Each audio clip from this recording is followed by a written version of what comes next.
Les avocats Pauline de DSK vont déposer ce soir une nouvelle demande de libération sous caution. Alors est-ce que cette fois ça a une chance d'aboutir? Alors plusieurs spécialistes de la justice américaine disent qu'il y a quand même des chances sérieuses. En tout cas, la défense de DSK va tout faire pour. Sur la table, elle met plus d'éléments que lundi, plus de garanties solides. D'abord, cette caution d'1 million de dollars. Ensuite, le port éventuel d'un bracelet électronique avec une assignation dans une résidence surveillée, 24 heures sur 24, probablement chez la fille de Dominique Strauss-Kahn, Camille, qui étudie à Columbia et qui réside à Manhattan.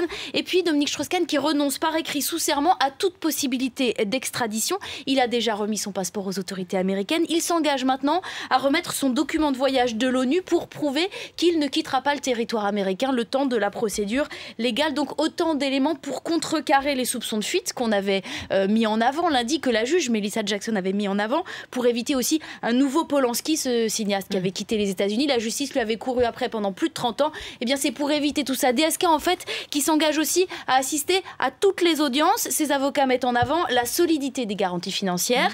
Une maison achetée avec Anne Sinclair à 4 millions de dollars. Alors le titre de propriété est au nom de son épouse Anne Sinclair, mais justement la défense l'utilise. Elle met en avant le lien affectif avec les États-Unis. Anne Sinclair qui est née à New York et qui a fait ses études aux États-Unis. Donc tout ça pour montrer qu'il y a de solides garanties. Alors,